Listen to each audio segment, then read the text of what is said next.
세상에 떠도는 기묘한 괴담들. 첫 번째 이야기, 과거 여우고개의 가시덤불 괴담. 친할머니가 다니던 교회는 당신이 젊었을 적부터 다니신 곳이라고 합니다. 할머니 모시러 교회에 몇 번 갔을 때 보기에도 꽤 오래된 양식과 옛날 영화에서나 볼 법한 낡고 녹슨 큰 종이 하늘 높이 달린 그런 교회였는데 위치도 좀 이상한 곳이었어요. 제가 봤던 그때에는 현대식 가정집으로 이뤄진 동네를 쭉 가로질러 가다 보면 작은 동산 같은 곳이 꼭대기에 위치해 있었는데 주위에는 인근 주민들이 가꾸던 텃밭 부지 조금과 나머지는 소나무와 잘 자란 가시덤불 같은 게 많이 있었어요. 그 사이로 오솔길이 나 있는 곳으로 올라가면 교회 뒤뜰 정문 쪽은 4차선으로 된 큰 도로를 통해 올라갈 수 있었죠. 교회 하나가 그 동산 전체를 다 쓰고 있었다고 보면 될 것 같네요. 가정집이 즐비한 동네는 옛날엔 죄다 논밭이었고 가로등 하나 없는 논밭으로 한참 가로질러 가야 교회 뒤뜰로 연결된 동산 쪽으로 갈 수 있었답니다. 그땐 정문이랄 것도 없이 그 뒤뜰 쪽 길로 가야만 교회로 올라갈 수 있었다고 하는데 텃밭들이 있던 자리가 원래는 죄다 가시덤불로 뒤덮인 곳이어서 가다가 다치기도 하고 그랬다네요. 그 시절 할머니가 교회에 가다가 이상한 일을 한번 겪었다며 해주신 이야기입니다. 할머니는 그날도 어김없이 4시까지 새벽 예배를 보러 가기 위해 집을 나섰는데 플래시를 깜빡하고 놓고 와서 별빛 달빛의 의지에 컴컴한 논밭길을 지나 교회로 향하셨다고 해요. 멀리 교회 불빛이 보이는 것 보니 거의 다 왔다 하실 때쯤 가시덤불밭 근처가 유난히 부스럭거리더랍니다. 바람 한 점 없는데 한참을 부스럭대서 이상하게 생각하며 오솔길로 올라가려는데 가시덤불 쪽에서 권사님, 할머니는 가던 길을 멈추고 가만히 들어보았지만 아무 소리도 없어 다시 길을 가려니 또 권사님 하고 부르는 소리에 거기 누구야? 했는데 또 아무 말이 없더랍니다. 할머니는 약간 무섭기도 하고 누가 장난치는가 싶어 화도 나서 발을 바닥에 팍팍 차며 장난하지 마소 하고 소리쳤답니다.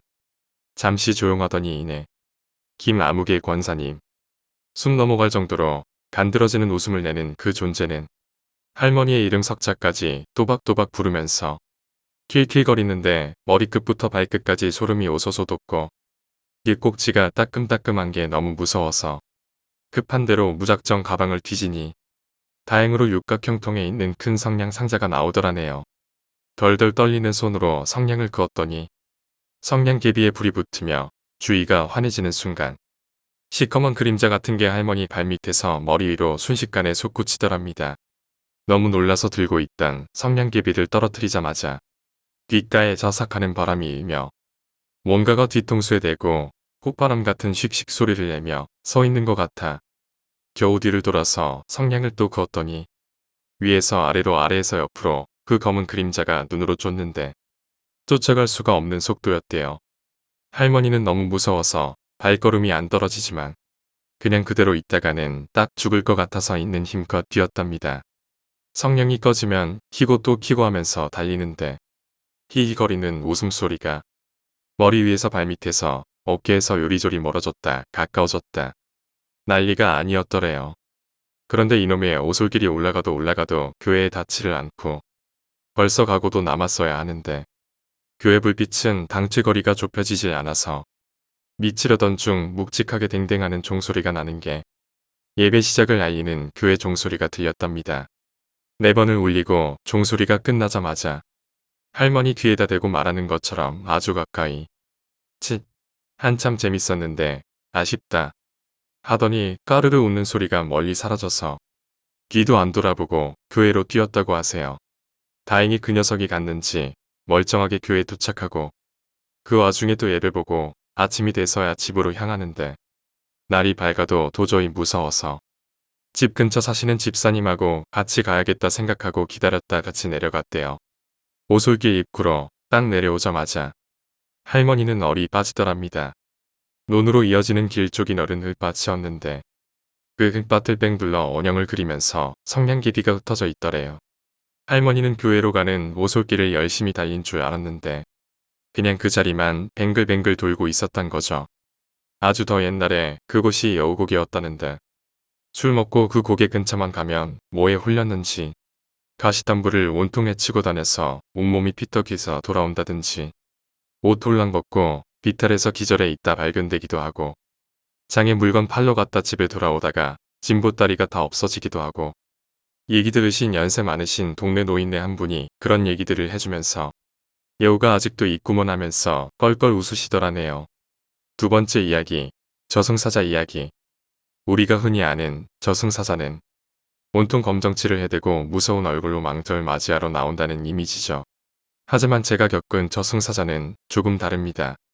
다른 이해 관점으로 봤을 땐 그것이 저승사자가 아닐 거라고 생각할 수 있지만 아무튼 저는 그렇다고 이야기하고 싶네요. 그런 이유로 어떤 이에게는 그다지 무섭지 않은 글이 될 수도 있겠습니다. 가정불화와 질풍노도의 시기로 찌든 청소년기를 보내며 가출해서 친구와 살 때였습니다.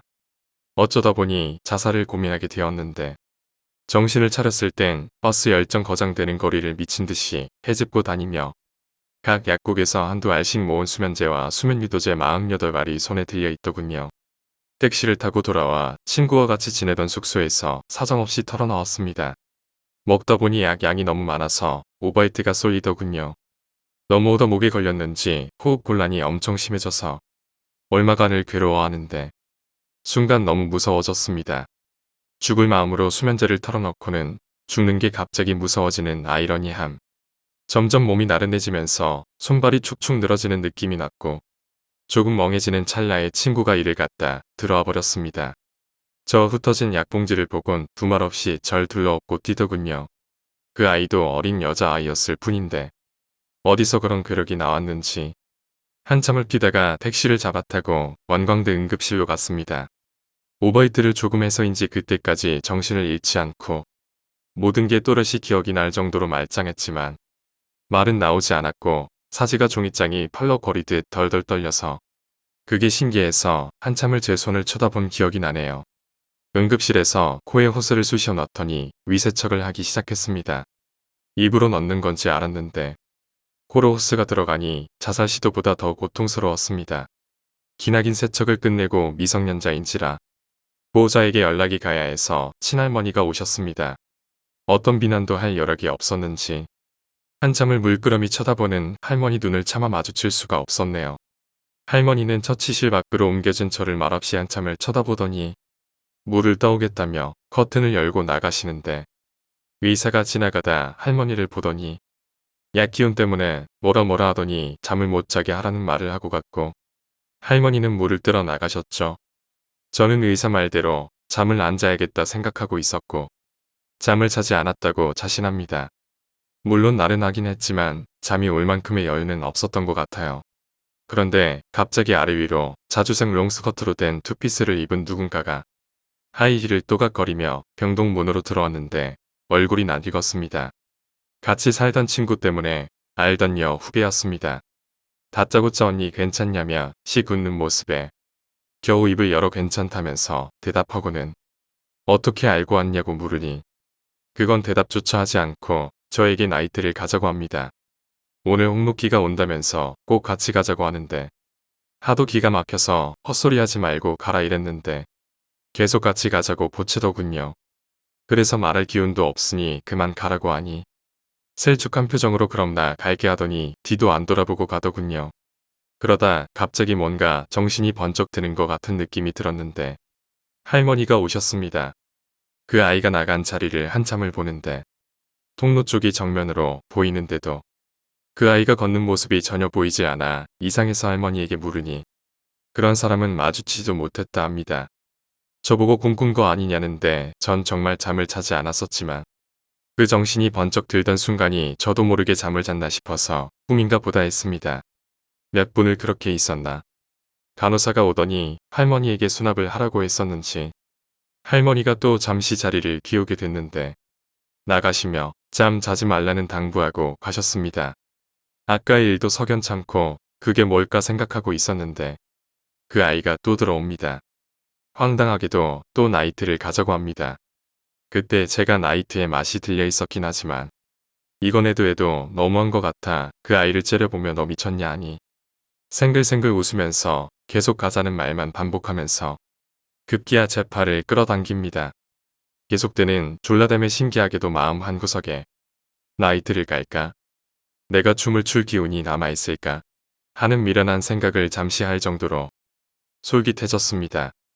그때 마침 간호사가 차트 같은 걸 들고 걸어가고 있었는데 그 아이의 목소리가 그렇게 크게 말하는데도 신경 쓰지 않고 가는 것도 이상하고 그 아이가 오는 시점부터는 왜인지 주위가 TV 단색 화면처럼 푸르스름한 현상까지 드는 게 갑자기 소름이 확 끼쳤습니다. 기분 나쁜 이질감에 그 아이에게 힘을 쥐어짜서 욕을 하며 헛소리 말고 꺼지라고 소리를 질렀는데 놀란 것처럼 잠시 멈춰서는 눈을 동그랗게 뜨고 저를 쳐다보던 얼굴이 순식간에 일그러지면서 말로 표현 안 될 무섭고 싸늘한 표정으로 바뀌더니 안 갈 거면 말지 왜 성질이야 하면서 나가버립니다. 그 얼굴은 지금도 생각하면 식은땀이 납니다. 얼굴이 전혀 다른 사람으로 바뀌었는데 너무 무서운 얼굴이었으니까요. 두 번째도 역시 그 아이가 나간 순간에 할머니가 들어오셨는데 할머니는 그 아이를 본 적이 없답니다. 저는 퍼렇게 질린 얼굴로 할머니에게 간호사와 의사한테 물어봐 달라며 분명 난 잠을 자지 않았고 그 아이가 빨간 옷을 입고 있었으니 눈에 띌 거라며 붙였는데 할머니도 의사도 간호사도 아무도 그 아이를 본 적이 없다는 겁니다. 의사는 할머니한테 재우지 말라고 했는데 왜 재웠냐며 면박만 당하게 하고 그 아이는 아무도 본 적 없이 호련히 사라졌습니다. 손목을 보니 잡았던 흔적처럼 발그스름하게 그 부분만 살이 상기돼 있었는데도 말입니다. 아침이 돼서 퇴원을 하곤 집에 가서 이틀 가까이 깨지 않고 잠만 잤습니다. 이상한 꿈을 하나 꿨긴 하지만 죽지 않고 살았으니 됐고 제 머릿속엔 온통 그 아이의 행방이었습니다. 절 병원에 데려다준 친구에게 그 이야기를 하니 친구가 그 아이에게 연락을 했다는데 제가 병원에 입원한 사실도 몰랐다는 겁니다. 그 시간엔 당연히 잠을 자거나 술 먹으러 나갔지 않겠냐며 오히려 친구와 저를 이상하게 생각하더랍니다. 할머니가 나중에서야 안 하려다 하신 말씀이라고 하셨는데 사람이 죽을 때 저승사자가 오는데 잘 아는 사람 친한 사람의 모습으로 와야 데려갈 사람이 쉽게 따라간다는 말을 하셨습니다. 절실한 크리스천의 권사인 할머니의 입에서 그런 말이 나올 정도로 희한한 경험이었습니다. 지금도 가끔 여름이면 놀러가서 지인들에게 공포 이야기라며 해주는데 별로 안 무섭다고 하네요. 세 번째 이야기, 형의 웃음. 제가 초등학교 2학년 때 일입니다. 당시 저희 집은 작은 목욕탕을 하고 있었죠. 저는 곧잘 카운터에 딸린 작은 방에서 가게를 보고 있는 아버지 곁에서 낮잠을 자거나 안에 설치되어 있던 작은 컴퓨터로 게임을 하거나 했습니다. 어느 날 아버지 곁에서 낮잠을 자다 깬 저는 몸을 일으키려 했지만 일으켜지지 않았습니다. 뼈가 숨이 잘 쉬어지지 않고 몸도 잘 움직여지지 않았습니다. 가위에 눌린 것이었죠. 기껏 해봐야 손가락 조금, 발가락 조금 움직일 수 있고 바람 새는 소리처럼 약한 목소리로 아빠, 아빠하고 말하는 게 고작이었습니다. 그때는 가위에 눌린다는 게 무엇인지도 몰랐기 때문에 처음 겪는 당황스럽고도 무서운 일에 혹시 이대로 죽는 건 아닌가 싶을 정도였습니다. 그러던 와중 카운터 문을 열고 형이 들어왔습니다. 점심시간이 다 되었는지 형은 아버지께 배가 고프다며 음식을 시켜 먹자고 했습니다.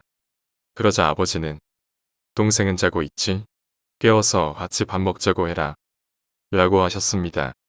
그 말을 듣자 저는 속으로 살았다 싶었죠. 가위에 눌려 실눈을 뜬 채로 움찔거리고 있는 저에게 형은 천천히 다가왔습니다. 저는 형을 보며 형, 살려줘 하고 가능한 한 크게 외쳤습니다. 그때였습니다. 제가 이 사건을 아직도 기억하고 있는 이유이자 종종 형한테 따지기도 하는 당시로는 너무 서럽고 무서워서 울어버리기까지 했던 일이 일어났습니다. 형은 얼굴을 제 얼굴 가까이 대고 제가 처절하게 외치는 소리를 듣고도 저를 보고 웃어버렸죠. 그러고는 뒤돌아서 아버지를 보고 말했습니다. 아빠, 얘 지금 푹 자는 것 같은데 그냥 우리끼리 먹자. 하고 말입니다. 그때 보인 형의 웃음은 지금도 도저히 잊히지가 않습니다.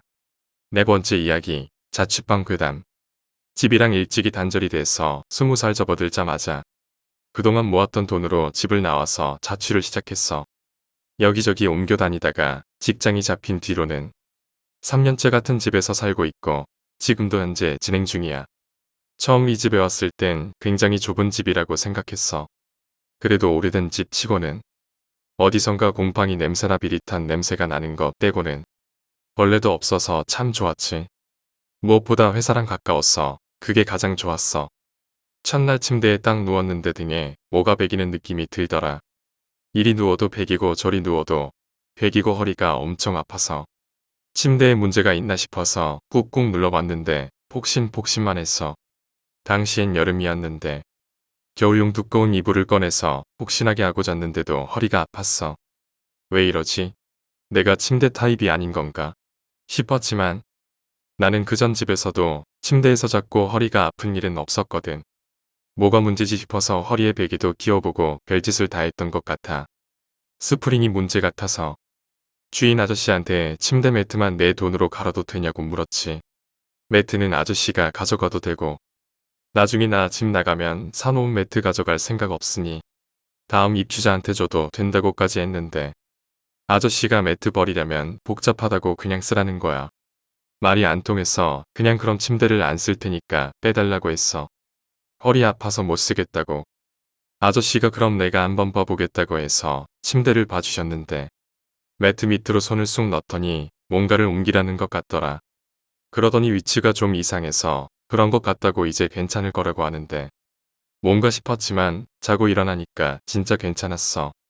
난 허리가 안 아프니까 뭐가 이상한 건지 모르고 그냥 넘겼지. 그렇게 별다른 생각 안 하고 회사, 집, 회사, 집을 반복하다가 회식 때문에 술에 취해서 집에 왔는데 문을 열고 들어가는 순간 눈앞에 뭔가가 있는 거야. 현관 앞에 뭔가 검은 게 우뚝 솟아 있었어. 술 기운 때문인지 놀라지도 않고 그냥 하고 보다가 왜인지 모르겠는데 그대로 안으로 들어갔어. 들어가자마자 씻지도 않고 그냥 침대에 누워졌지. 다음날 술이 깨고 보니까 너무 무서운 거야.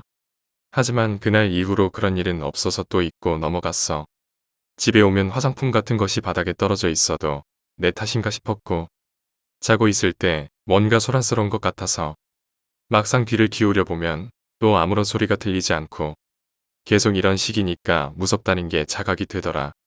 난 귀신을 믿지도 않고 귀신보다 사람이 더 무서워서 귀신이라고는 생각 못하고 못된 놈이 들어오는 거 아닌가 생각했어. 그리고 제일 먼저 집주인을 의심했지. 주말에는 항상 나돌기 때문에 집에 없는데 작정하고 누가 들어오거나 내가 있는지 확인하려나 싶어서 안 나가고 내내 집에서 버텨봤는데 그런 날은 이상하게 또 아무런 일이 벌어지지 않더라. 그리고 바로 어제 새벽에 다음 날이 일요일이니까 밤을 새려고 노트북을 켜놓고 소설을 보거나 연예인을 구경하거나 했어. 밤늦은 시간에 음악을 들을 수 없으니까 이어폰을 껴놓고 음악을 듣고 쇼핑도 하고 있었는데 이어폰에서 이상한 소리가 들리는 거야. 음악이랑 섞여서 으욱 이런 소리. 듣자마자 귀에서 떼어내고 던졌는데 뭔가 싶어서 다시 껴서 들어봤어. 또 멀쩡히 노래가 나오길래 연결이 잘못됐나 싶어서 연결 그 선을 꾹꾹 누르고 다시 음악을 듣다가 콧물이 나와서 휴지 좀 가져오려고 잠깐 일어나서 이어폰을 귀에서 빼고 다시 와서 이어폰을 꼈는데 갑자기 엄청 크게 끼익 이러는 소리가 들리는 거야.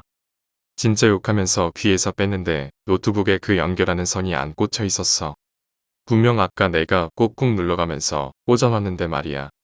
그 전에 안 꽂혀 있었으면 소리가 안 나야 하는 게 정상이잖아. 그대로 이어폰을 창밖으로 던져버렸는데 이게 무슨 일인가 싶다.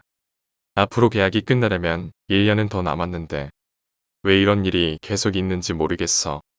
아, 그리고 침대 밑에 아저씨가 뭔가를 옮겨놓은 것 같아서 내가 들춰서 봤는데 거기에 부적이 있더라.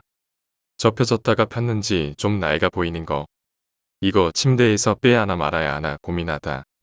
지금까지 그냥 침대에 놔두고 있는데 침대에 있을 땐 그때 허리 아픈 거 빼고는 아무런 일도 없어서 부적이 뭔가 막아주고 있는 것 같아서 빼지도 못하겠어. 여기만큼 반값이 싼 곳도 없는데 괜히 이상한 말 해서 아저씨가 방 빼라고 하면 2배 비싼 옆 원룸으로 가야 하는데 내 사정이 또 그건 원하지 않고 그냥 무섭다. 이런 일 자체가 왜 나한테 생기는지도 모르겠고 결국 나는 지금 이사를 했고 다행히 보증금은 모두 받았어. 지금 이사한 곳에선 정말 아무런 일도 일어나지 않고 오히려 상쾌하고 좋아서 이사하길 정말 너무 잘했다는 생각이 든다. 내가 보증금을 포기하고서라도 이사를 다짐했던 일들을 조금 더 들려줄게. 예전에 글을 쓰고 일주일간은 정말 아무런 일도 일어나지 않았어. 그래서 이사를 미루고 있었고 찝찝해서 집은 알아보고 있어도 실천은 하지 않았었는데 딱 일주일이 넘어가고 월요일 그것도 일어나서 출근 준비를 해야 하는 오전 5시쯤이었어. 꿈도 꾸지 않았고 갑자기 깼는데 마치 귀에서 속닥속닥 뭔가 중얼거리는 소리랑 전철 같은 것 하면 덜컹덜컹거리는 소리가 같이 들리는 거야. 뭐지? 하고 눈을 딱 떴는데 침대에 누워있는 자리 내 눈앞 정면으로 성인 남자가 나랑 눈을 마주보고 있었어. 신기한 게 예전에 술 먹고 본 그때 검은 기둥처럼 아무렇지도 않았어. 심지어 무섭다고 느끼지도 않고 뭐지? 왜 여기 있지? 이런 생각만 들어서 그냥 등을 돌리고 다시 눈을 감는데 너무 사람 같은 거야. 그것도 정말 선명하고 말이야. 그래서 다시 몸을 돌렸는데 남자는 없었어. 누가 집에 들어온 거라고 생각하고 불 바로 켜서 침대 밑까지 살폈는데 역시나 아무것도 없었지. 도저히 집에 있을 자신이 안 생겨서 그대로 세수만 하고 바로 출근했어. 막상 볼 땐 안 무서운데 그 상황이 지나가면 심장이 내려앉을 만큼 공포를 느껴서 힘들었어. 그래서 주인 아저씨 얼굴 보면서 이 집에 있던 일 다 말했는데 아저씨가 그럼 어쩔 거냐고 나갈 거냐고 묻는 거야. 그래서 여기서 못 살겠다고 말했어. 그리고 침대 밑에 있는 부적 뭔지 설명해달라고.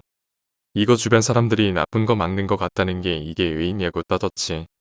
보증금이고 뭐고 그냥 다 포기해서라도 나갈 생각밖에 안 들어서 그랬더니 아저씨는 내 말에는 대답 안 하고 그럼 보증금 줄 테니까 빨리 빼라고 하더라. 완전히 허무할 만큼 쉽게 대답하고 바로 이사센터 알아봤는데 예약이 일주일 후에나 가능한다고 해서 일주일 더 살았는데 그 일주일이 지옥이었어. 그 자취방엔 텔레비전 리모컨이 있지만 리모컨에는 안에 끼우는 건전지가 없었어. 내가 필요해서 빼서 다른 곳에 썼거든. 그런데 텔레비전이 지 혼자 꺼지나 켜져서 아예 콘센트를 뽑아놨고 물 먹거나 설거지를 하고 있으면 다리에 털 같은 게 쓱 쓸린 기분이 들기도 하고 화장실에서 볼일을 보고 있으면 아무런 소리는 안 나는데 밖에 누군가가 방방 뛰는 듯한 기분이 들기도 하고 진짜 미칠 것 같아서 멍하니 침대에 앉아서 내가 왜 지금 여기 있나? 그냥 일주일간 찜질방 가버릴까? 이 생각으로 멍하게 앉아있는데 느닷없이 잔록 문이 열리질 않나.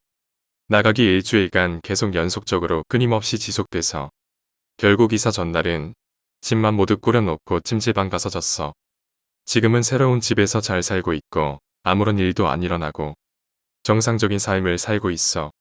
직장이랑 그 자취방은 가까워서 가끔 멀리서 내다보는데 그쪽만 유독 해가 안 들어와서 낮에도 스산한 기분이 들어.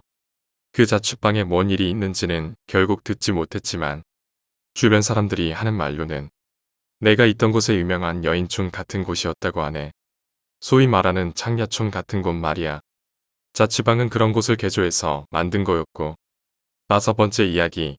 친구가 나를 남편과 둘만 남기려고 했다. 일단 친구와 저는 7년 전에 한 회사에서 근무하다가 친해진 케이스고요. 당시에도 성격이나 취향이 잘 맞아서 일주일 만에 베품 없고 한 달 만에 같이 해외여행 다닐 정도로 친하게 지내다가 제가 갑자기 해외에 나가 살게 되면서 연락이 끊겼어요. 1년 반 전에 한국 들어와서 오피스텔 얻어서 작은 가게 하면서 살고 있었는데 어느 날 분리수거하고 있는데 누가 이름 부르면서 등짝을 때리길래 보니까 그 친구였죠. 오피스텔과 아파트가 같이 있는 곳이고 친구는 바로 옆 동 아파트에 거주한다고 해서 이런 우연이 있냐고 다시 친하게 지내기 시작했습니다.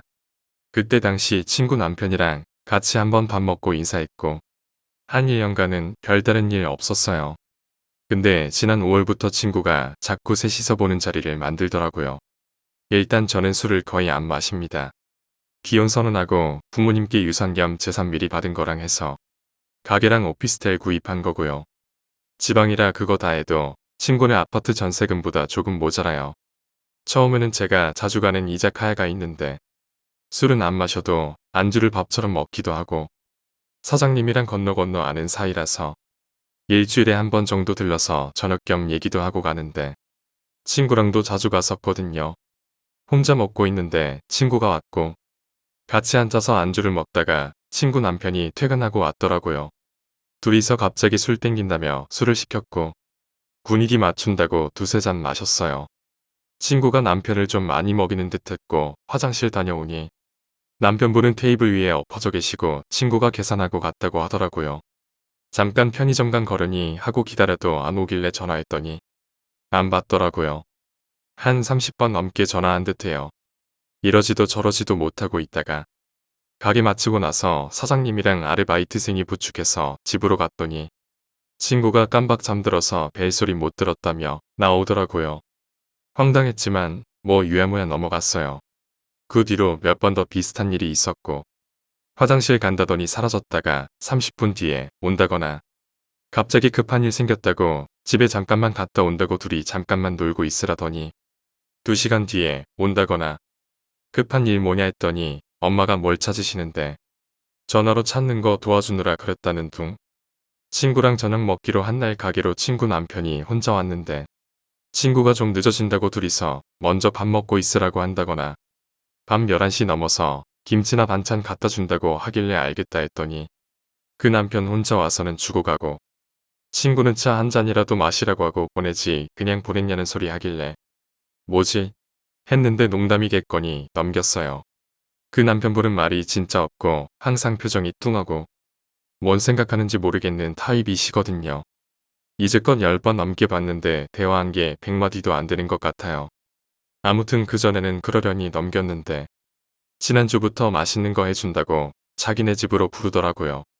친구네 집이니 별거 있겠어 하고 들렀고 둘이서 또 술 마시길래 전 딱 한 잔만 마시고 안 마셨어요. 아파트는 공동연관이 번호인데 오피스텔 라인은 카드키예요. 한참 있다가 화장실 갔다 왔더니 친구는 없고 그 남편분을 TV 보고 멍 때리길래 물으니 술 더 사러 갔대요.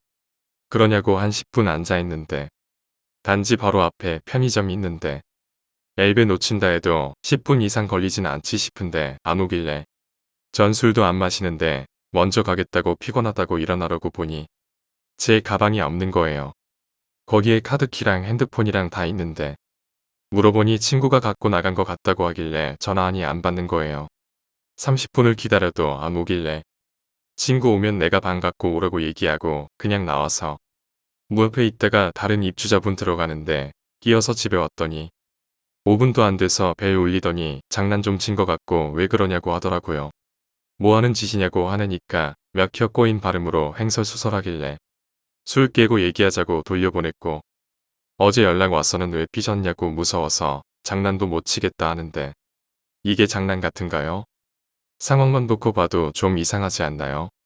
그전까지는 좀 찜찜한데 뭐 그럴 수 있지 하면서 그냥 넘겼는데 좀 비슷한 상황이 쌓이니까 이건 일부러 이러는 것 같은데 뭔지 이유를 모르겠어요. 한 달쯤 전에 나름 진지하게 친구한테 불편하다 얘기했었고 제 성격상 남한테 싫은 소리 하는 걸 못하는 걸 친구도 아는지라 내가 얼마나 고민하다가 얘기하는 건지 안다. 내가 불편하게 생각할 줄 몰랐다. 나는 단순히 다 같이 친하게 지내고 싶었을 뿐이고 우리 잘 사는 모습 보고 내가 비혼 아니라 결혼에 대해서 긍정적으로 생각하길 바랬었다. 내가 생각이 짧았다. 다시는 그런 일 없게 하겠다고 했었어요. 그래서 잘 해결되나 싶었는데 그 다음 주에 같이 밥 먹자고 하더니 퇴근 시간에 그 남편분이 가게로 왔어요. 친구 말로는 말 전달이 잘못돼서 퇴근하고 너랑 밥 먹고 들어간다고 말한 건데 남편이 같이 가자는 걸로 오해한 것 같다 미안하다. 그래도 일부러 거기까지 간 건데 다시 가라 그럴 수는 없지 않겠냐 해서 그냥 같이 밥 먹자고 제 입으로 말하게 하더라고요. 지금 생각해보면 그것도 말이 안 되는데 당시에는 최근에 워낙 자주 같이 마셨으니 그럴 수도 있겠다 하고 넘겼어요. 그래 놓고는 일이 안 끝나서 좀 늦어진다고 먼저 식당 가 있으라고 해서 식당 가 있는데 오는 길에 차 사고 나서 길이 막힌다고 거의 2시간이나 늦게 왔었고 그늘도 식당에서 술 시켰었는데 둘이 마셔라 하고 먼저 집으로 왔고 다음날 좀 짜증을 냈더니 친구도 사정이 있었다는데 그 정도 이해 못하냐고 짜증을 냈고 서로 한 2주 정도 서로 연락도 않고 있다가 연락 와서는 미안했다고 이제 다시 그런 일 없을 거다 화해하자고 하더라고요. 맛있는 거 해줄 테니 집으로 오라고. 집으로 오는 건 괜찮지? 해서 차라리 밖보다 집이면 여차하면 불만 남을 상황이 생길 일이 없을 것 같았고 이상하면 바로 문 열고 나오면 되니까라고 너무 단순하게 생각했어요. 솔직히 별거 아니겠지. 근데 좀 찝찝한데 누구한테 얘기하면 뭐 그런 걸 고민하냐고 흰잔만 들을 얘기라고 생각돼서 누구한테 말도 못하고 인터넷에 글 적은 건데 적길 잘했어요. 뭔가 내 맘 알아준다 생각하니까 구구절절 길어졌네요. 댓글 보면서 지난 일들이 순간순간 생각나면서 손이 덜덜 떨리더라고요. 생각이 많아져서 가게 닫고 댓글들만 곱씹어서 읽어보는데 친구가 집으로 찾아왔더라고요. 불안해서 단지 밖에 있는 이디야에서 만나자고 했어요. 당장 생각나는 사람 많은 공간이 거기밖에 없어서 메인 게시글에 걸리기도 했고 친구가 읽었을 수도 있지 않을까 싶기도 해서 뭔가 확실하게 끝내고 싶었거든요. 알겠다고 먼저 가 있겠다고 하더니 1시 5분쯤 있다가 문 열었는데 문 앞에 있더라고요. 심장 멎을 뻔했네요. 놀라서 바로 문 닫아버렸더니 들어가서 얘기하자고더니 아니라고 자기 집에 가서 얘기하자고 하더라고요. 댓글들 본 상태라서 그런지 자꾸 손이 떨려서 엘리베이터 버튼도 제대로 못 누르고 그러는데 친구가 갑자기 팔짱 끼면서 막 몸을 비튼다고 해야 하나요? 왜 팔짱 끼고 애교 부리듯이 아잉하는 그런 거요. 그냥 멀뚱하게 있으니 왜 그러냐고 뭔 일 있냐고 자기가 더 틱틱거리더라고요. 자기가 앞장서서 가더니 단지 밖으로 나가려면 왼쪽인데 오른쪽으로 가면 지네 아파트거든요. 막 일부러 삐졌다는 티 내듯이 발쿵쿵 거리면서 그쪽으로 가길래 그냥 등 돌려서 카페 쪽으로 걸어갔더니 막 큰 소리로 부르다가 결국 따라오더라고요. 어떻게 말을 꺼내야 할까 하다가 원래 막조리 있게 말 잘하고 그런 타입이 아니라서 그냥 잠깐만 하고 제가 올린 글을 보여줬어요. 근데 콧방귀 낀다고 하죠. 안 그래도 읽었다면서 어떻게 자기를 그렇게 오해할 수 있냐고 날 고작 그런 사람으로 봤냐고 막말로 내가 뭐가 아쉬웠어 너한테 그러겠냐고 너 그러는 거 피해 망상이라고 글을 이렇게 적어놓으면 누구라도 오해하겠다고 그런 일들만 묶어서 적어놓으면 그렇게 보일 수도 있는 건 당연하다. 내가 어떻게 해야지 나를 믿겠냐? 난 정말 너한테 너무 실망했지만 내 성격에 오해할 수도 있었겠다 싶어서 이해해 보려고 했는데 이러면서 다다다 얘기하는데 뭐라 대꾸할지 몰라서 한참을 듣고만 있었어요. 오해라고 말한다면 내가 오해한 거니 미안하다. 근데 오해라고 해도 이상한 건 이상한 거고 어쨌든 이젠 내가 뭘 하든 난 이상하게 생각할 수밖에 없게 되어버렸다. 내가 나한테 실망하든 말든 상관없다. 이왕 이렇게 돼버린 거 그냥 서로 안 보고 살았으면 좋겠다.